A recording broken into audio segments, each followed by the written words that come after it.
अस्सलाम वालेकुम नाजरीन, आप देख रहे हैं स्टेट क्राफ्ट और मैं हूं सैयद मुजम्मिल शाह। नाजरीन, आज हुकूमत की तरफ से इससे पहले जो इजहार किया गया था कि अदलिया के हवाले से कुछ कानून साजियाँ की जाएंगी, उसको कन्फर्म कर दिया गया है और नून लीग के दानियाल चौधरी एक निजी बिल के तहत ये चीज़ सामने लेकर आए हैं कि सुप्रीम कोर्ट के जो जजेज़ हैं उनकी तादाद को बढ़ा के 23 तक पहुँचाया जाएगा। और उसकी वजह ये लॉजिक पेश कर रही है गवर्नमेंट के जो बैकलॉग था, यानी कि ज़ेर इल्तवा केसेस थे, उनका बर्डन बहुत ज़्यादा था। इसी बिना पर अब नंबर ऑफ़ जजेस को बढ़ाया जाएगा। लेकिन जो उनकी अपोजिशन है वो ये क्लेम करती है कि इसके पीछे कुछ और भी मकासद हो सकते हैं। प्रोग्राम के दूसरे हिस्से में इस पर बात होगी, लेकिन सबसे पहले आज जो ताजर तंजीमों की तरफ से हड़ताल की कॉल दी गई है मुल्क के मुख्तलिफ शहरों में, उसमें देखने को यही मिल रहा है कि शटर डाउन है बहुत सी मार्केट्स में जहाँ पर कारोबारी एक्टिविटीज़ होती हैं, चाहे वो लाहौर हो, दीगर सिटीज़ हों। और इसकी वजह महंगी बिजली और इजाफी टैक्सेस हैं। उसकी वजह यह है कि बहुत सी सियासी पार्टियाँ, जिसमें ANP शामिल है, जमात इस्लामी शामिल है, तहरीक इंसाफ शामिल है, उन्होंने इस हड़ताल की हिमायत की है। वजह यह है कि अगर इस साल के बजट की बात करें तो टैक्स वसूली का जो हदफ गवर्नमेंट ने जिसको टारगेट किया वो 13 खरब रुपए है, यानी कि 40% पिछले साल से ज़्यादा है। और इस पे गवर्नमेंट का क्लेम करना यही था कि रिटेलर्स को टैक्स किया जाएगा। इसके ऊपर उन्होंने एक ताजर दोस्त स्कीम का भी ऐलान किया। उसके बावजूद जो ताजर तंजीमें हैं उनका ये कहना है कि 10 से 30 हज़ार रुपये मालियत के टैक्सेस हर महीने हमारे लिए देना पॉसिबल नहीं है।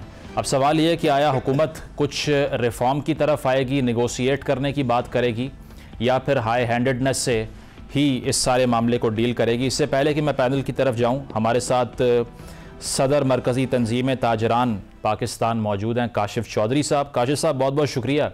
बताइएगा, शटर हड़ताल का तो ऐलान हो चुका है, लेकिन ये भी बताया जा रहा है कि 2 ग्रुप्स हैं। कुछ ताजर अग्री नहीं कर रहे हड़ताल से, कुछ कर रहे हैं। तो अगर एक प्लेटफॉर्म पर, एक पेज पर आप नहीं होंगे तो गवर्नमेंट से मुज़ाकरात फिर कैसे करेंगे? ताजर तंजीमों के अंदर कोई इख्तलाफ नहीं है। पूरे मुल्क के ताजर जो है एक पेज पे हैं और कराची से खैबर तक आज मुकम्मल कामयाब शटर डाउन ने यह साबित कर दिया कि ताजरों पे कोई इख्तलाफ नहीं है। हुकूमत की साजिशें, हुकूमत की तदबीरें आज सब उल्टी हो गई हैं और कराची से खैबर तक 1 करोड़ कारोबार और दुकानें आज इसलिए बंद रही कि बिजली की महंगी कीमतें, बिजली के बिलों पर लगाए गए 13 किस्म के टैक्सेस, IPPs के मुआहदे हमें कबूल नहीं, ताजर दोस्त स्कीम के नाम पर ताजर दुश्मन स्कीम हमें कबूल नहीं, और ये जो गैर मुनसिफाना टैक्सेस हैं आम पर तो बोझ लादा जा रहा है, लेकिन हुक्मरान अपनी अयाशियां छोड़ने के लिए तैयार नहीं। ये उसके खिलाफ एक इजहार नफरत है। और अगर हुकूमत ने आज की एक दिन की पुरअमन हड़ताल से हालात की नजाकत को ना समझा तो हम मुल्कीर सतह पर मुशावरत के बाद पूरे पाकिस्तान के ताजरों के इस्लामाबाद की तरफ मार्च या गैर मुइना मुद्दत की हड़ताल की कॉल दे सकते हैं। इसलिए कि अगर तिजारत चल ही नहीं रही तो फिर हमें दुकानें खोलने और सनतें चलाने का क्या फायदा है। काशिफ साहब, ये बताइए, गवर्नमेंट की जो मजबूरियां हैं उनके मुताबिक वो तो ये कहते हैं कि टैक्स नेट में लाना पड़ेगा रिटेलर्स को, दुकानदारों को, IMF स्कीम का ये हिस्सा है और उनके पास ऑप्शन ही नहीं है। अगर ऑप्शन नहीं है फिर कैसे सुने बात आपकी? IMF का बहाना बनाया जाता है। ताजर टैक्स दे रहा है, ताजर टैक्स देने के लिए तैयार है। हमने खुद कहा कि बिजली के कमर्शियल मीटर होल्डर्स को, सुई गैस के कमर्शियल मीटर होल्डर्स को NTN सर्टिफिकेट जारी किए जाए, उर्दू का सादा टैक्स रिटर्न फॉर्म दिया जाए। लेकिन ये नहीं हो सकता कि बगैर तफरीक के 60,000 रुपया महाना हर दुकान के ऊपर टैक्स लगा दिया जाए और वो अपनी दुकान के अंदर किराएदार बन जाए। जो ताजर बिजली का बिल नहीं दे सकता, जो ताजर इस वक्त अपनी दुकान का किराया नहीं दे सकता, वो जालिमाना टैक्स कैसे देगा? इनकम टैक्स आमदन पर होता है, उसके लिए हम तैयार हैं, लेकिन हुकूमत संजीदगी का मुजाहरा करेगी तो मसाइल हल होंगे। नहीं, इसके ऊपर चेयरमैन FBR ने भी जिस तरह से कहा कि ताजर दोस्त स्कीम जो है वो किसी सूरत हम वापस नहीं लेंगे, मार्केट रेट पे नजरसानी हो सकती है, तो गवर्नमेंट ने माइंड क्लियर कर दिया अपना। वो वापस नहीं लेंगे तो ताजर अपना रास्ता इख्तियार करेंगे और फिर मुल्क के अंदर हालात की खराबी की जिम्मेदारी हुक्मरानों पर होगी, ताजरों पर नहीं होगी। खालिद साहब, ये बताइए, ये पिछले साल भी एक रिपोर्ट ऐसी आई कि 200% ज़्यादा टैक्स जो है वो तनख्वाहदार तबका देता है, तो तनकीद तो ताजरान पर होती है, सिर्फ हुकूमत की तरफ से भी नहीं। उसके अलावा सिविल सोसाइटी भी ये क्लेम करती है कि रिटेलर्स टैक्स नहीं देते। इस तासुर को भी तो ज़ाइल करना है ना एहतजाज करने से पहले आपने। देखिए, ये तासर बिल्कुल गलत है। तो इस वक्त मुल्क में टैक्स या तो जागीरदार नहीं देते, या सरमायादार नहीं देते, या माफियाज नहीं देते, ताजर दे रहा है। पैदाइश से मौत के सफर तक ताजर टैक्स देता है। इसलिए हुक्मरानों को अपनी ये रविश तब्दील करना होगी। वो हुक्मरान जो खुद टैक्स चोर हैं, जिनकी दुबई में जायदाद, वो टैक्स नहीं देते और उसका इल्जाम ताजरों पर डालते हैं। अच्छा, और जो नई स्कीम है उसके तहत वो गवर्नमेंट ने ये भी कहा कि 100 रुपये से 20,000 रुपये के दरमियान टैक्सेशन की जाएगी, तो ये आपके नज़दीक ज़्यादा है? और ये सब धोखा और फ्रॉड है। ठीक है, 1200 रुपए बताकर हजारों रुपए नाफज करने की कोशिश की जा रही है। हम टैक्स देने के लिए तैयार हैं, लेकिन आसान और मुनसिफाना निजाम के तहत करप्शन का हिस्सा नहीं बन सकते और न किसी ब्लैकमेलिंग का हिस्सा बन सकते हैं। ठीक है, बहुत बहुत शुक्रिया। काशिफ चौधरी साहब मौजूद थे। नाज़रीन, उनका मौक़िफ़ तो सुना। जो ताजर रहनुमा है वो यही कहते हैं कि इस इशू के ऊपर कॉम्प्रोमाइज़ इसलिए हो नहीं सकता कि वो गवर्नमेंट को ट्रस्ट नहीं करते, लेकिन हुकूमत अब कितनी देर प्रेशर सस्टेन करती है, ये एक सवाल है। दूसरी जानिब सियासी जमातें इस मौजू के ऊपर क्या सोचती हैं, क्योंकि इससे पहले किसान इत्तेहाद की तरफ से हड़ताल हुई थी चंद महीनों पहले, और अब ताजरान जो है वो मैदान में आ चुके हैं। इस पर बात कर लेते हैं। डॉक्टर फरीद पराचा साहब जमात इस्लामी के रहनुमा स्टूडियोज़ में हमारे साथ मौजूद हैं। बहुत बहुत शुक्रिया आपके वक्त का। अहमद अवैस साहब तहरीक इंसाफ के रहनुमा हैं, आप ज्वाइन कर रहे हैं, और सेनेटर खलील ताहिर सिंधु साहब नून लीग के रहनुमा हैं, आप भी हमारे साथ मौजूद होंगे। पराचा साहब, आपसे पहला सवाल होगा, ये बताइए कि रिसेंटली गवर्नमेंट ने भी ये बात की कि इनके मुज़ाकरात के हवाले से ताजरान से बात करने के लिए हम तैयार हैं, लेकिन जो पॉलिसी टैक्सेशन की है उसको वापस नहीं ले सकते। अब ये चीज़ एक्नॉलेज करनी चाहिए कि हुकूमत की जो मजबूरियाँ हैं कि एक तो माशी तौर पे IMF का बहुत बड़ा स्टेक बन चुका है, तो उसके बाद ऑप्शंस बचती कितनी हैं रिफॉर्म करने की, इस्लाहत करने की? अच्छा, बिस्मिल्लाहिर्रहमानिर्रहीम, मुज़ाकरात के लिए तैयार भी हैं और करना भी कुछ नहीं चाहते हैं, तो फिर मुज़ाकरात क्या है? यानी यह हुकूमत एक धोखाधही की वारदात ही कर रही है। बहुत कुछ है, यानी आपने या किसी भी इस मुल्क से हमदर्दी करने वाले ने हुक्मरानों से ये पूछा है कि आपने अपने ऊपर कितनी सख्तियाँ और पाबंदियाँ आयद की हैं? अब सारी आवाम की तरफ, ताजरों की तरफ, तनख्वाहदार तबके की तरफ मुंतकिल कर रहे हैं। आपके अल्ले तलल्ले कितने कम हुए हैं? ये IMF का सारा बोझ जो है वो गरीब आवाम के लिए क्यों है? ये महंगी बिजली किस लिए है? IPPs क्या है? अपने आप ही लेने वाले हैं, आप ही देने वाले हैं। तो मतलब सवाल ये है कि ये नहीं है कि जी कोई हालात ख़राब हैं, ये है कि हुक्मरानों के इरादे और नीयतें ख़राब हैं, वरना हालात ख़राब नहीं हैं। आप क्या इस मुल्क में टैक्स सबसे ज़्यादा बिलवास्ता लिया जाता है वो गरीब आदमी दे रहा है, और ये ताना देना कि लोग टैक्स नहीं देते, लोग तो टैक्स ही टैक्स देते चले जा रहे हैं। दुनिया में टैक्स लिए जाते हैं, अमीरों से गरीबों पे खर्च किए जाते हैं, यहाँ गरीबों से लिए जा रहे हैं, अमीरों पे खर्च किए जा रहे हैं। ताजिर वो कहते हैं नहीं देते। ताजर क्यों नहीं देते? यानी कितने टैक्स बिल दे रहे हैं, उसमें टैक्स शामिल है। गैस का बिल दे रहे हैं, उसमें टैक्स शामिल है। आप कौन सी जगह है कि जहां पे नहीं है? कदम कदम पे ताजर जो चीजें लेके आते हैं उन पे टैक्स शामिल होते हैं। फिर ये है ना कि ये टैक्स लेने का भी कोई तरीका है कि आप अगर करना चाहते हैं, टैक्स नेट में लाना चाहते हैं, तो बहुत कम शरह से शुरू करें। आप पहले ही ये चाह रहे हैं कि जी उन पर कोई 25-30 हज़ार रुपए महीने का आप उन पे लगा दें, तो ये कोई तरीका नहीं है। इसके तरीके से एक गैर अमली चीज़ है। आप अगर समझते हैं कि जी लोगों को इस तरफ लाना है तो उसका भी तरीका है, लेकिन क्या किया गया? यानी टैक्स लगाया गया, फिर कंज्यूमर पे आपने विद होल्डिंग टैक्स लगा दिया, उस पे आटे पे, दाल पे, चीनी पे, और इसी तरह से चावल पे आपने सेल टैक्स लगा दिया, दूध पे। अब ये बच्चों का दूध है, बच्चों के दूध के ऊपर घर में, हर घर में दूध इस्तेमाल होता है, उसकी वजह से दूध जो है वो 250 रुपये 300 रुपये किलो तक दूध चला गया, जो 100 रुपये किलो वाली चीज थी। और हुक्मरान बढ़ाते चले जा रहे हैं, बढ़ाते चले जा रहे हैं। अब इस पे भी टैक्स है, स्टेशनरी पे टैक्स है, बच्चों की कापियों पे टैक्स है।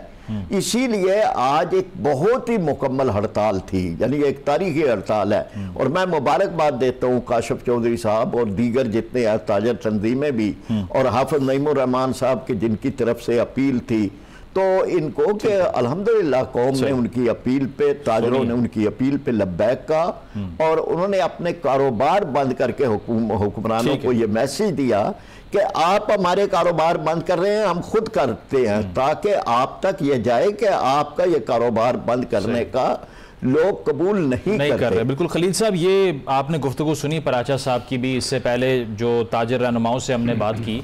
अब ये शटर डाउन के मनाजिर कोई पॉजिटिव साइन तो नहीं है अनफॉर्चुनेटली पाकिस्तान की मैशत के लिए। आपकी हुकूमत को आए हुए अगर 8 महीने देखे जाएँ, ताजरों की हड़ताल हो, निजकारी करने वाले इदारे जो हैं उनके मुलाजमीन की हड़ताल हो, किसानों की हड़ताल हो, ये कोई अच्छा जेस्चर तो नहीं है। किस तरह से इस इंस्टेबिलिटी को कर्टेल करेगी हुकूमत? बहुत शुक्रिया प्राचा साहब, इंतहाई काबिल एहतराम है मेरे लिए, और जो भी इन्होंने स्ट्राइक की है इनका फंडामेंटल राइट है कि किसी भी बात के खिलाफ जो समझते हैं इनको नागवार गुजरती है या उस पर एहतजाज करें। लेकिन एक बात मैं प्राचा साहब की से थोड़ा सा बल्कि इतफाक करते हुए कि पूरे वर्ल्ड में आपका कहीं चले जाए, बरतानिया चले जाए, अमेरिका चले जाए, यूरोपियन कंट्रीज में चले जाएं, अमीर लोग टैक्स देते हैं और वाकई वो गरीबों पे लिखते हैं। बट हमारे यहाँ पे प्रॉब्लम है कि अमीर लोग ही तो टैक्स नहीं दे रहे, और इनको सबको हमने इनसे मुज़ाकरात भी करेंगे, बात भी करेंगे, हमारे भाई हैं, बड़े हैं, इनको सबको टैक्स नेटवर्क में जब तक नहीं आएंगे। मैं ज़ाती तौर पे जानता हूँ, मेरा जिस शहर से तल्लुक़ है, लाइलपुर से, फैसलाबाद से, कि किस तरीके से छोटी छोटी पर्चियों पे कारोबार चलते हैं, कोई पक्का रजिस्टर नहीं होता, पक्के बिल नहीं होते, छोटा दुकानदार। तो ये एक दफा कड़वी गोली हम सबको निगलनी पड़ेगी। जो प्राचा साहब ने फरमाया अल्ले तो लल्ले की बात की है, जाती तौर पर मुझे नहीं पता कि कौन सी अयाशियों की हुक्मरानों की बात कर रहे हैं, किस कौन अयाशी कर रहे हैं। आप बिलीव कर सकते हैं कि मैं सैनिटर हूँ और मैं 4 दफा पंजाब में मिनिस्टर भी रहा हूँ। मेरी सैलरी जो है टोटल 1,61,000 रुपए, जिसमें मैंने इस घर का बिल भी देना है, गैस का बिल भी देना है और बाकी भी खराजात पूरे करने हैं, और मेरा बिल 74,000 रुपये आया, मैंने भी देना है। लेकिन एक दफा हम सबको इसमें से जाना पड़ेगा, टैक्स नेटवर्क में आना पड़ेगा। फिर तो आपको भी एहतजाज करना चाहिए लग रहा है। नहीं, बात एहतजाज की नहीं है, बात यह है कि ये एक ऐसी बात है कि हम सबको डेस्टिनेशन जो हमारी वो है बेटर पाकिस्तान, तो उसके लिए फिर कुर्बानी देनी पड़ती है, सैक्रिफाइस सबको करना पड़ेगा, हर एक को करना पड़ेगा, हमें भी करना पड़ेगा, ताजिरों को भी करना पड़ेगा, और पैसे घरों में रखने की बजाय बैंकों में रखने होंगे। खलील साहब समझ ये आ रही है, समझ ये आ रही है, फिर आप वापस नहीं लेंगे ये जो टैक्स पॉलिसी बनाई है आपने, बात नहीं करेंगे ताजिरों से? नहीं, बात करेंगे, क्यों नहीं बात करनी, बात करेंगे, लेकिन ब्लैकमेलिंग में नहीं आएंगे। ठीक है। अहमद अवैस साहब, तहरीक इंसाफ ने भी सपोर्ट किया है ताजरों की इस हड़ताल को। मुझे याद है शब्बर जैदी साहब जो आपके दौर में चेयरमैन FBR थे, उन्होंने कहा कि मैंने एक मरतबा टैक्स का नोटिस जारी किया ज़राअत के लिए और इस्लाहात के लिए, तो 40 लोगों का वफ्द आ गया मेरे पास, उन्होंने कहा कि आप इसको वापस ले लें। आपको लगता है कि चाहे आपकी हुकूमत हो, किसी और की हुकूमत हो, यहाँ पॉलिटिकल डायनामिक्स ही ऐसे हैं कि जब आप अशराफिया से टैक्स लेने की कोशिश करते हैं तो आगे से रेजिस्टेंस शुरू हो जाती है? आपने बिल्कुल दुरुस्त फरमाया। देखिए, अभी भी आप जरा गौर फरमाइएगा कि बजट आया, बजट की स्पीचेस हुई, उसमें फाइनेंस मिनिस्टर ने बात की, प्राइम मिनिस्टर ने बात की, सब ने गुफ्तगू की, और जैसे अभी प्राचा साहब ने बड़ी तफसील से सारी बातचीत की है। आपने देखा कि अब इस वक्त सूरत हाल ये है कि कम अज कम कोई 55% बिलो पॉवर्टी लाइन लोग जिंदगी गुजार रहे हैं, लिहाजा उनका टैक्स का तो सवाल ही पैदा नहीं होता, और उनकी लाइफ जो है वो कहते हैं कि वो जानवरों से बदतर उनकी लाइफ है, क्योंकि उनके पास ना शेल्टर है कोई रहने के लिए, ना कपड़ा पूरा अपना जिस्म ढांकने के लिए है, ना पेट भर के खाना खा सकते हैं, ना किसी ने स्कूल कॉलेज यूनिवर्सिटी की शक्ल देखी है बच्चे ने, ना किसी फैमिली ने किसी हॉस्पिटल की, किसी डिस्पेंसरी की शक्ल देखी है, जानवरों की तरह रह रहे हैं। और बाकी रह गए जो लोग जिनके ऊपर आप कह रहे हैं कि जी हम उनके टैक्स नेट में इनको ले आएंगे, वो दुकानदार हैं, कुछ सर्विस पेशा लोग हैं, कुछ मिडिल क्लास के लोग हैं, कोई मजदूरी करते हैं डेली। आप सोचिए कि आपने वो अपर क्लास जिसे आप अशरफिया कह लीजिए, उसे कुछ कह लें, आप कोई नाम दे दें उसको, ये तमाम लोग जो अरबों रुपए लूट के पाकिस्तान से बाहर अपनी प्रॉपर्टीज बना के बैठे हुए हैं, एसेट बना के बैठे हुए हैं, इस बजट में कहीं उनका जिक्र आया? ये डिप्टी प्राइम मिनिस्टर और फॉरेन मिनिस्टर बन गए इसहाक डार साहब, इनके दुबई में जो इतने बड़े बड़े स्काई हाई इनके टावर हैं, वो कहां से आए? उनका कोई पैसा, उनसे कोई टैक्स वसूल हुआ है? नहीं, वो नवाज शरीफ साहब ने, शहबाज शरीफ साहब ने कहा नहीं कि तरक्याती फंड्स रोक के रिलीफ दे रहे हैं। यही वो तरक्याती फंड कहां से रोक के दे रहे हैं? मैं शहबाज शरीफ से पूछता हूं कि ये जो IPP का है, 28% सिर्फ शहबाज और नवाज शरीफ की फैमिली के शेयर हैं इसके अंदर। अच्छा, शेन्योट का सारा यूनिट जो है वो शहबाज शरीफ का बेटा चला रहा है, और अरबों रुपया ले चुका है हमारे से, गवर्नमेंट ऑफ पाकिस्तान से। और शहबाज शरीफ कहते हैं कि जी मैं तो एक तनख्वाह भी नहीं ले रहा, उससे बगैर काम कर रहा हूं क्योंकि हालात खराब है। ऐसी मुनाफकत ने मुल्क का सत्यानाश कर दिया। इस मुनाफकत ने अच्छा अहमद साहब, ये मुझे शॉर्टली ये बता दें, फिर मैं पराजा साहब की तरफ आता हूँ। ये जो IMF के प्रेशर की बात होती है, अब गवर्नमेंट के लोग हैं वो ऑन कैमरा तो ये बात शायद ना करें, लेकिन वो हॉस्टेज टू IMF समझते हैं अपने आप को कि उनके पास ऑप्शंस वैसे ही बहुत कम हैं कि वो सारे मुआशी निज़ाम में कोई बड़ी रिफॉर्म कर सकें। तो ये चीज़ तो हर हुकूमत ने फेस की है कि अगर MD IMF की मर्ज़ी नहीं होगी तो यहाँ रिफॉर्म ही नहीं हो सकती। फिर ऑप्शन क्या है, फिर तनकीद क्यों की जा रही है? सवाल ये है कि देखिए, ये हालात, जिस कठिन के हालात से हम गुजर रहे हैं, कलेप्स किया पड़ा है मुल्क आपने, और आपकी पूरी हिस्ट्री है कि जिसमें आपने ये कोल्ड वार के ज़माने से लेके अब तक आपने ये अफगान सोवियत वॉर लड़ी, उसमें क्या नुकसान हुए, आज तक हम टेररिज्म को फेस कर रहे हैं। आप IMF से बात करने के काबिल तो आप लोग नहीं हैं कि आप बात करें उनसे कि आपने साउथ अमेरिकन कंट्रीज को, ब्राजील जैसे बड़े मुल्क को भी आपने मॉरेटोरियम दिए हैं, उनको उनके लोन जो है उनको ठीक है स्पेशल टाइम दे दिया कि आप जो इतने अरसे तक फ्रीज कर दिए आपके फंड। पाकिस्तान क्लेम नहीं कर सकता, आपने कोशिश नहीं की किसी ने। प्रोग्राम में एक ब्रेक शामिल करेंगे, ब्रेक के बाद वापस आते हैं। Stay with us. Welcome back नाज़रीन, गुफ्तगू के सिलसिले को आगे बढ़ाते हैं। पराजा साहब, ये आपने गुफ्तगू सुनी अहमद साहब की भी और खलील साहब की भी। अब जिस तरह से आपने भी पहले बिजली के बिलों पर एक धरना दिया, आपने ये भी कहा कि बहुत से मुतालबात मान लिए गए हैं, पंजाब के सारिफिन के लिए रेट भी कम हो गया, क्रेडिट हुकूमत ने ले लिया। अब ये ताजरान वाली जो सूरत हाल हम देख रहे हैं मुल्क में, अगर ये एड्रेस नहीं होती फिर आपका लाएअमल क्या होगा? अच्छा, 14 दिन हमने धरना दिया, कुछ थोड़ा सा नहीं था, गर्मी में हबस बारिश, इसमें ये धरना था, और उसी धरने में ये ऐलान कर दिया गया था कि अब हम हड़ताल, शटर डाउन हड़ताल का करेंगे, और फिर उसके बाद उससे अगला भी पहिया जाम का। सवाल ये है कि ये क्यों नौबत आए? क्या धरनों से और हड़तालों से मुल्क चलते हैं? और क्या इसके नतीजे में हुक्मरान मानते हैं? क्या उस तरह नहीं मानते? क्या उनको समझ नहीं आ रही कि गरीब की यहाँ ज़िंदगी कैसे अजीरन है? क्या उनको पता नहीं है कि जी बिजली का बिल देना कितना मुश्किल है? जिसकी 25,000 तनख्वाह है, 35,000 बिल आएगा, वो कहाँ से देगा? और ये सिर्फ एक घर की कहानी नहीं है, ये हर घर की कहानी है। इसलिए ये बात कि जी जो बुनियादी हमारे मुतालबे हैं, उनमें असल मुतालबा जो इस पस मंजर में न चला जाए वो IPPs का है।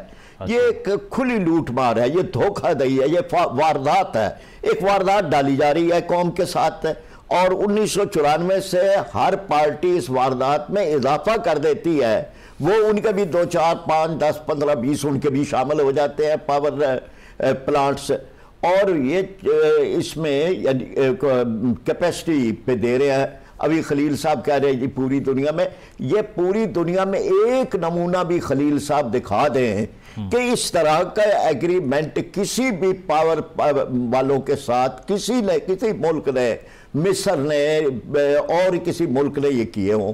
भाई आपने एक खुली छुट्टी दे दी, वो यहां से वापस भी चले गए हैं, जिनको फॉरेन इन्वेस्टमेंट आपने कहा वो अपने लोकल पार्टनर्स को बेच के चले गए।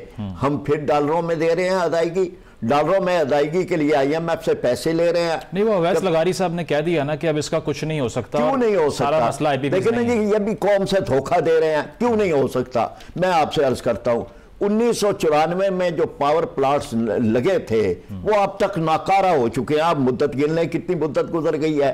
अच्छा, वो नाकारा होके वो 15% दे रहे हैं। आप उनसे फुल कैपेसिटी मांगे ना, आप कहेंगे आप दें इतने, अगर वो नहीं दे सकते तो इसका मतलब है कि उनके साथ एग्रीमेंट खत्म हो गया। खलील साहब, आपने गुफ्तगू सुनी पराचा साहब की, एक तो IPPs वाले मसले को ज़रा क्लैरिफाई करें। शहबाज शरीफ साहब के ऊपर भी एक्यूज़ किया जाता है, जिस तरह अभी अवैस साहब फरमा रहे थे कि कॉन्फ्लिक्ट ऑफ इंटरेस्ट है, उनके अपने स्टेक्स हैं IPPs में। फिर पराचा साहब ने यह कहा कि क्यों नहीं रिफॉर्म हो सकती, आप इंटरनेशनल कोर्ट्स में ले जाएं उनको।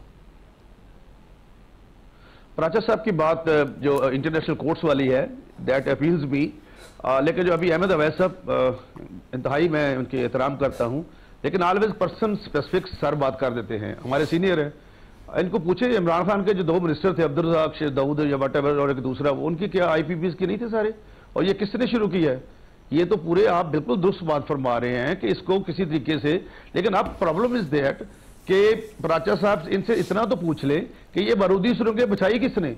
IMF से मुआहदा तोड़ा किसने सबसे पहले, वरना यहां तक बात ना जाती। शौकत तरीन ने सबसे पहले मिनिस्टर जो KP का था उसको फोन किया, फिर मोहसिन लगारी को, मैं डिप्टी अपोजिशन लीडर था पंजाब में, उनको फोन किया कि आप IMF से मुआहदा तोड़ने की बात कर रही है, हमने खत्म कर दिया क्योंकि हमारे कायद को पकड़ लिया है। वो तो मोहसिन लगारी ने कहा कि क्या ये पाकिस्तान पे तो कोई नुकसान नहीं जाएगा, तो कहते नहीं नहीं पाकिस्तान को छोड़ो, हमारा कायद पकड़ा गया है।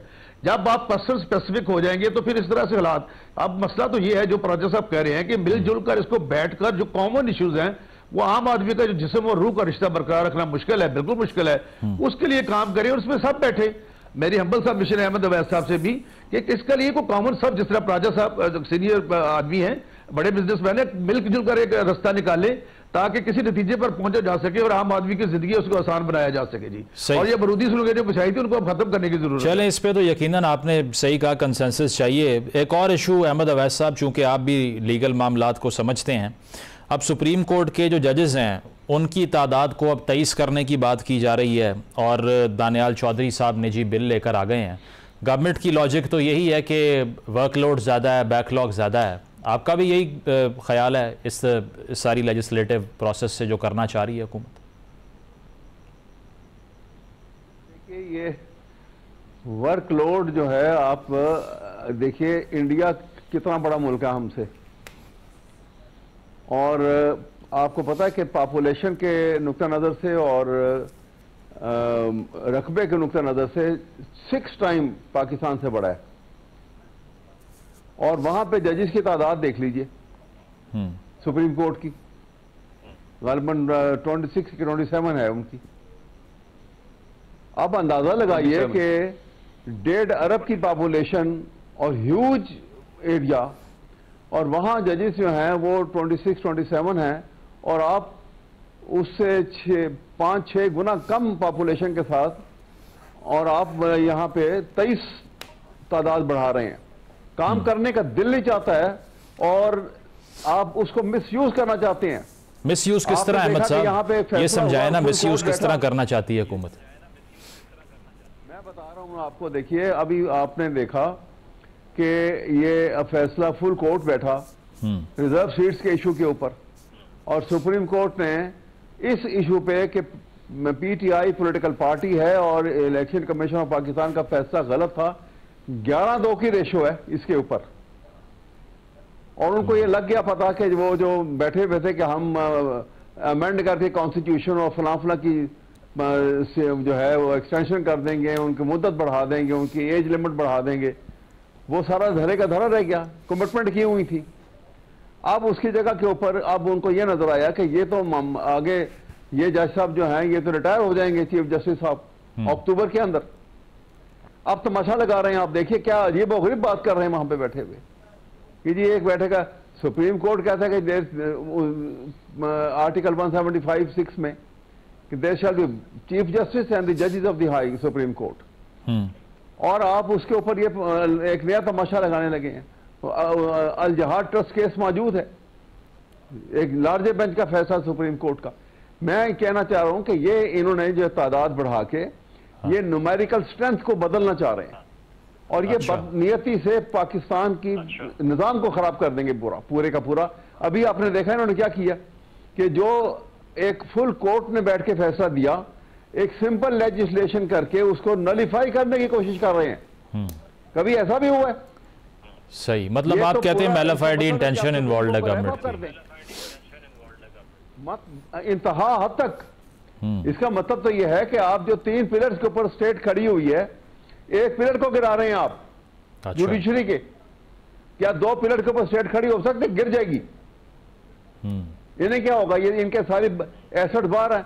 रुपया एक रुपया की वो डिवैल्यू होता है, कीमत फर्दर इनके तिजोरियां और भर जाती है, क्योंकि फॉरेन एक्सचेंज के अंदर इनके पास पैसे बाहर पड़े हुए पाकिस्तान के लूटे हुए। सही, ये खतरनाक सूरत हाल से हम 2-4 हैं। मैंने इनको बार बार सजेस्ट किया था कि आप एक राउंड टेबल कॉन्फ्रेंस बुलाएं कॉन्स्टिट्यूशन को बुनियाद बनाकर, और सब पॉलिटिकल पार्टीज को बुलाएं वहां पर, सब पॉलिटिकल लीडर्स को बुलाएं वहां पर बिला तखसीस, और वहां पे कमिटमेंट करें पाकिस्तान के आइन के साथ। ठीक, कि हम सब ये हैं कमिटेड हैं पाकिस्तान के आइन से, कोई राइट लेफ्ट ना होंगे, ना किसी को होने देंगे। देखिए निजाम कितनी जल्दी ठीक हो जाएगा। ठीक है, मतलब ये आपके लिए प्रोबेबल सोल्यूशन जो है आप समझते हैं वो है, ठीक है। पर राजा साहब, ये जो लेजिस्लेशन हुकूमत लेके आई है कि नंबर ऑफ जजेस बढ़ाना है, जिस तरह से अहमद साहब कह रहे हैं कि अददी अक्सरियत को मुतासर करने की कोशिश है, इसमें वर्कलोड का कोई ताल्लुक नहीं है, मुत्तफिक हैं आप इससे? देखिए ना, दोनों चीज़ें साथ साथ हैं। यहाँ तो एक ज़रूरत एक ऐसी पैदा होती हुई नज़र आई कि जो अदलिया की तकसीम हो रही थी और जो बैलेंस इधर उधर हो रहा था, तो उसको बैलेंस को ठीक करने के लिए जजेस बढ़ाने की तादाद, ताकि फिर चॉइस एक मौजूद रहे कि अपनी पसंद का पैनल फुल बेंच भी बनाना हो या दीगर, वो एक रहे। ज़रूरत नीचे बेशुमार है। मैंने जैसे कहा कि ये है ज़रूरत। लोअर कोर्ट्स में यानी नस्लें बदल जाती हैं। दादे ने केस किया हुआ होता है, पोते की उम्र भी बढ़ापे की तरफ जा रही होती है और केस का फैसला नहीं होता। तो बढ़ाने चाहिए वहाँ पे बढ़ाने चाहिए उनको, और मेरिट के ऊपर जजेस मुकर्रर किए जाए। ये पसंद और नापसंद और सियासी बुनियादों पे, ताकि यह है कि कोई जुडिशरी का भी कोई वाकई मुंह सरा हो और लोग समझ सके कि कोई अदल का दरवाज़ा भी है जो आप खटखटा सकते हैं। तो आप इस इशू को रेज करेंगे या आपको लगता है कि अब ये जिस तरह इलेक्शन एक्ट पास हो गया ये भी पास हो जाएगा? हम तो ये समझते हैं कि ये वक्त नहीं है, लेकिन ये ज़रूरी टॉपिक है जिस पे सबको गौर करना चाहिए। सारी ये तो कंसेंसस की बात चीज़ें हैं कि जिनको छोड़ दें आप सियासत को, लेकिन यहाँ इस मुल्क में जो कुछ अब ये अमन आमा की जो सूरत हाल है, इसी तरह से जो सूरत हाल ये इस मईशत की है, फिर जो सूरत हाल अदल की है, तो इस सिलसिले में ये बात बड़ी ज़रूरी है।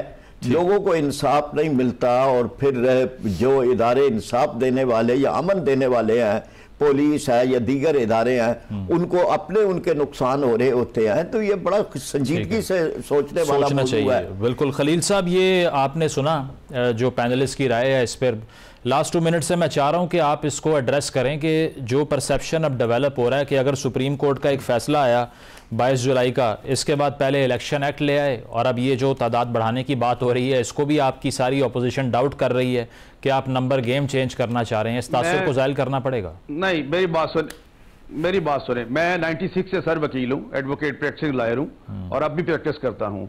मैं आज तक ये तो कोई अहमद अवैस साहब जैसे सीनियर लॉयर से नहीं कर सकता था। There is no any ulterior motive. वो एक मैक्सिम है कि delay of justice is denial of justice. एक बंदा 13 साल के बाद बरी होता है, सुप्रीम कोर्ट कहती है ये बेगुनाह था। Who is responsible for 13 years जो उसने अपने बच्चों के बगैर, माँ बाप के बगैर, अपनी वाइफ के बगैर, बहन भाई के बगैर जेल में गुजार दिए। यहाँ पे तो आप छोटी सी बात होती है तो जाती स्टे। आप जितने केस है सारे सियासी केस लगे हुए हैं, लोगों के पीले 12-12, 13-13 साल नहीं लगती। इंटरनेशनल स्टैंडर्ड के मुताबिक अगर आपने चलना है, आपने ह्यूमन राइट्स को देखना है, आपने एनवायरमेंटल इश्यूज को देखना है, तो आपने अपनी जो जुडिशरी हमारी होगी, क्या मैंने जज बन जाना सुप्रीम कोर्ट का या किसी और ने बना? वो तो उसी प्रोसेस से आएंगे जैसे आते हैं। हमें तो नहीं पता किसने आना है किसने नहीं आना, लेकिन इसके पीछे हमारी कोई बैड इंटेंशन नहीं है, कोई इल विल नहीं है। There is a good intention कि लोग बेचारे जो है सदियां, सही राजा साहब ने फरमाया कि दादा केस करता है, पोते को इंसाफ मिलता है 38 साल के बाद। उस इंसाफ का मुझे क्या फायदा या उस दादे को बेचारे को क्या फायदा जो कब्र में जा चुका है। इसलिए इसके बारे में इस पे सियासत ना की जाए तो अच्छा है। ये बड़ा अच्छा होगा, ये वक्त की जरूरत है, it's a need of the time. मैं चूंकि खुद इसी पेशे से तल्लुक रखता हूं, जुडिशरी में अगर आप ये जज बढ़ाएंगे, ये प्राइवेट मेंबर बिल पेश किया गया है, अगर ये पास होता है तो जज बढ़ जाएंगे तो उससे कोई क़यामत नहीं आएगी, बल्कि ये होगा कि आम लोगों को इंसाफ तक रसाई होगी। इंसाफ जो है वो फौरी होना चाहिए। तो खलील साहब शॉर्टली अहमद साहब ने ये कहा ना कि आप तो ये सुतून ही गिराना चाह रहे हैं अदल का, तो फिर उनकी सजेशन ये है कि वो कह रहे हैं, एक मिनट, उनकी सजेशन ये है कि कॉन्स्टिट्यूशन के लिए मिल के बैठ जाएं, एक मरतबा डिस्कशन कर लें कि क्या करना है। तो हम तो कह रहे हैं, तो ये कॉन्स्टिट्यूशन के लिए कर रहे हैं। अभी हम तो सोचते थे कि पीटीआई इसमें साथ देगी असेंबली में, हमारा तो यही मान था। लेकिन मैं हैरान हुआ सुन के बाद कि ये हम क्या कर रहे हैं। एक जज के, सिविल जज के पास 400 केस डेली लगा होता है, वो कितने के एक तारीख भी डालने लगे। मैं चूंकि प्रैक्टिसिंग लॉयर स्टार्ट लिया अपना छोटी अदालतों से, फिर आखिर तक जहां भी पहुंचना था पहुंचे हैं। मैं लॉ मिनिस्टर भी रहा हूं, मुझे पता है कि वहां पे क्या प्रॉब्लम है। आप आज भी देखें सियासी केस लगे होते हैं, इस्लामाबाद हाईकोर्ट में देखें कोई और केस, कभी किसी को केस रिपोर्ट किया गया। हम चाहते हैं कि लोगों को इंसाफ मिले और इंटेग्रिटी हो पाकिस्तान की पूरे वर्ल्ड में कि इंसाफ का स्टैंडर्ड क्या है, ये बात हम करना चाह रहे हैं। ठीक है, चलें, हुकूमत का मौक़िफ़ इस पे यही है कि इसमें कोई मैलाफाइडी इंटेंशन इन्वॉल्व नहीं है, वर्कलोड को मैनेज किया जा रहा है। बहरहाल अपोजिशन इससे इत्तफाक नहीं करती और देखना यह है कि इस पर कंसेंसस होता है या नहीं। बहुत शुक्रिया खलील ताहिर साहब, अहमद अवैस साहब, फरीद पराचा साहब मौजूद थे। मिल करते हैं, ब्रेक के बाद वापस आएंगे। Stay with us. Welcome back नाज़रीन। ये स्मार्टफोन जो मेरे हाथ में इस वक्त मौजूद है, इसको टेक्नोलॉजी के एतबार से आजकल की दुनिया का सबसे पावरफुल टूल कह सकते हैं। उसकी वजह यह है कि हुकूमतें इससे गवर्नेंस करती हैं, बहुत से लोग इस पर कारोबार करते हैं, मवासलाती निज़ाम इससे बहुत वसी तर हो चुका है। हज़ारों किलोमीटर दूर बैठ के आप इससे गुफ्तगू सुन भी सकते हैं, कर भी सकते हैं, लेकिन इसके जो मनफी पहलू हैं, इसके एक्सेसिव इस्तेमाल के, उसको डिस्कस नहीं किया जाता। जबकि बहुत से एक्सपर्ट्स जो कि साइकोलॉजी को स्टडी करते हैं, वो क्या बताते हैं कि स्मार्टफोन के एक एक्सेसिव यूज़ से क्या मसाइल दरपेश हो सकते हैं जिसका शायद हमें अंदाज़ा तक नहीं है। आज ज़रा इसकी बात करते हैं। सबसे पहले तो 15 से 24 साल की उम्र के तकरीबन 79% यंगस्टर्स इस वक्त एक्टिव यूज़र्स हैं, दुनिया भर की बात हो रही है। इसके अलावा अगर एवरेज टाइम की इस जो ब्रैकेट है उम्र की नौजवानों की, उसकी बात की जाए तो 1 घंटे में तकरीबन, बात ये कर रहा हूँ कि एक दिन में तकरीबन 6 घंटे तक का इस्तेमाल है सोशल मीडिया का, जिसमें स्मार्टफोन स्क्रॉल करना और मुख्तलिफ़ किस्म के कंटेंट को व्यू करना शामिल है। इसके साथ साथ रिसर्च ये बताती है कि कई सालों के गैप से 40% अटेंशन स्पैन इंसानों के कम हो चुके हैं। यानी कि किसी चीज़ पर फोकस रखना और किसी बात को तहम्मुल से या अपनी पूरी अटेंशन के साथ सुन पाने की जो सलाहियत है, उसमें 40% कमी हो गई है। और अब एक आम इंसान जो कि सोशल मीडिया को रोज़ इस्तेमाल करता है, उसका अटेंशन स्पैन यानी कि किसी चीज़ पर तवज्जो रखने का जो दौरानिया है, वो सिर्फ 8 सेकंड रह गया है। और ये गोल्ड फिश से भी कम है, और गोल्ड फिश का अटेंशन स्पैन 9 सेकंड होता है। इससे साबित ये होता है कि किसी भी चीज़ को सतही एतबार से देखने के अलावा हमारा दिमाग कुछ कर नहीं पा रहा। इसके साथ साथ साइकोलॉजिस्ट ये भी बताते हैं कि ब्रेन फ्राई का मसला पैदा हो चुका है। उसकी वजह यह है कि जब एक दिन में एक सारिफ लिमिटलेस अमाउंट में, लातादाद अमाउंट में कंटेंट को कंज्यूम करता है, जिसमें सेंसेशनलिज्म और सनसनीखेज़ी पर मबनी कंटेंट शामिल होता है, तो आपके दिमाग में बहुत से हार्मोन रिलीज़ होते रहते हैं, जिसमें डोपामिन भी आती है। और इसको कहा यह जाता है साइकोलॉजी के एतबार से एक्सेसिव कॉग्निटिव लोड, यानी कि आपके दिमाग पर इतना ज़्यादा बर्डन आ जाता है कि उसके बाद ब्रेन फ्राई की कंडीशन पैदा हो जाती है और आपका दिमाग तायुन नहीं कर पाता कि क्या चीज़ आपको खुश कर रही है और क्या गमगीन कर रही है। इसके साथ साथ ब्रेन रॉट की सूरत हाल भी एक्सप्लेन की जाती है कि इमोशनल फटीग हो जाती है, यानी कि जज्बाती एहसासात मुतासर होने लगते हैं। इतने बड़े नंबर में हम इस कंटेंट को कंज्यूम कर रहे हैं और घंटों और कितने दौरानिए से इस पर वक्त का ज़िया हो रहा है, इसका अंदाज़ा भी नहीं रहता। साथ साथ ये कि सोशल मीडिया सारिफीन जो एक हफ़्ते के दौरान तकरीबन 3 घंटे रोज़ सोशल मीडिया को इस्तेमाल करते हैं, 27% उनमें से ये कहते हैं कि उनकी ज़हनी सेहत बुरी तरह मुतासर हो रही है। साथ साथ जो चीज़ आगाज़ में इंजॉयमेंट से शुरू होती है वो एडिक्शन बन जाती है, यानी कि आगाज़ में इसका इस्तेमाल सिर्फ अच्छा वक्त गुजारने के लिए शुरू होता है और उसके बाद में ये एक नशे की सूरत हाल इख्तियार कर लेता है। और इससे एक और कंडीशन पैदा होती है जिसको फोमो कहा जाता है, यानी कि फ़ियर ऑफ मिसिंग आउट। किसी रोज़ आपके पास मोबाइल फ़ोन मौजूद ना हो और आप घर से बाहर आ जाएं तो खौफ में मुब्तला हो जाते हैं कि अब ज़िंदगी कैसे गुजरेगी और इस डिवाइस के बगैर गुजारा कैसे होगा। साथ साथ ये कि एल्गोरिथमिक वेब क्रिएट हो जाती है, यानी कि आपके दिमाग के अराउंड एक जाल बुन दिया जाता है एल्गोरिथम की तरफ से। जिस भी चीज़ के बारे में आप बात कर रहे हों, आपको उसी नौइयत के इश्तिहारात दिखाए जाते हैं। और अगर आप किसी भी चीज़ में इंटरेस्टेड हैं तो उसकी एक एक्सेस, एक बहुत बड़ी तादाद आपके सामने आने लगती है और उसमें आप कितना वक्त ज़ाया कर बैठते हैं, कितनी एनर्जी ज़ाया कर बैठते हैं, ये भी भूल जाते हैं। साथ साथ सारिफीन ये भी रिपोर्ट करते हैं कि आइसोलेशन की सूरत हाल, यानी कि समाजी बायकॉट के एहसास पैदा होते हैं। और बहुत सी एप्लीकेशंस जिसमें फेसबुक है, इंस्टाग्राम है, टिकटॉक है, उसने बहुत से सारिफीन को जो कि उसका एक्सेसिव यूज़ करते हैं सुसाइडल थॉट्स आने पर भी मजबूर कर दिया है। साथ साथ कैलिफोर्निया स्टेट यूनिवर्सिटी की एक रिसर्च है जो इसको आई डिसऑर्डर कहती है, यानी कि सोशल मीडिया के ज़्यादा इस्तेमाल के बाद जो साइकेट्रिक इश्यूज़ यानी कि जहनी सेहत की बर्बादी के इश्यूज़ हैं वो दुनिया भर में फेस किए जा रहे हैं। और ये भी कहा गया इस रिसर्च के मुताबिक कि सोशल मीडिया साइट्स अगर आपने एक हफ़्ते में 58 मरतबा से ज़्यादा खोली या इस्तेमाल की हैं तो आपके पास 3 गुना ज़्यादा चांस है कि आप आइसोलेशन में चले जाएं या डिप्रेशन में चले जाएं। इस सारी सूरत हाल को देख के सबसे ज़्यादा मुतासिर जो एज गैप होता है वो जनरेशन जी है, नौजवानों का तबका है, जो ये रिपोर्ट करता है कि उनको इनसिक्योरिटी है जब वो इन्फ्लुएंसर्स को देखते हैं कि वो एक शानदार ज़िंदगी गुजार रहे हैं, बड़ी बड़ी गाड़ियों में फिर रहे हैं और ब्रांड के कपड़े पहन रहे हैं, तो उससे उनके खुद एतमादी को बुरी तरह मुतासिर होते हुए देखा जा सकता है।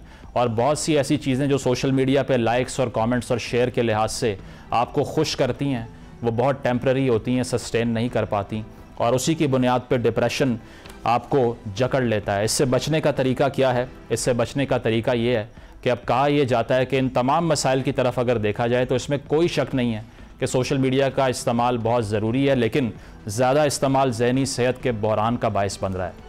ये ज़हनी चैलेंजेस हैं जिनका हमसे पहले किसी और नस्ल ने इस बड़े नंबर में सामना नहीं किया, और ज़रूरत इस बात की है कि अपना लाइफस्टाइल हमें तब्दील करना पड़ेगा। सोशल मीडिया के गैर ज़रूरी इस्तेमाल से गुरेज करना पड़ेगा, इसके इस्तेमाल करने के दौरानिए को आहिस्ता आहिस्ता कम करना पड़ेगा। एक अमरीकी जरीदे ने रिपोर्ट में ये भी बताया कि दिन भर में सोशल मीडिया पर गुजारे जाने वाले वक्त में सिर्फ 15 मिनट अगर हम कम कर लें तो ना सिर्फ मुदाफ़ियती निज़ाम हमारा बेहतर हो सकता है बल्कि डिप्रेशन भी डिक्लाइन कर सकता है। इसलिए एक अच्छी ज़हनी सेहत और जिस्मानी सेहत के लिए ये बहुत ज़रूरी है कि सोशल मीडिया के लिए कुछ वक्त मुख्तस कर दिया जाए, और ये छोटी सी तब्दीली काफ़ी बेहतरी का बायस बन सकती है। ब्रेक के बाद वापस आएंगे, स्टे विद अस। नाज़रीन, प्रोग्राम आपने मुलाहिज़ा किया, फीडबैक ज़रूर दीजिएगा। इजाज़त दीजिए, अल्लाह हाफ़िज़।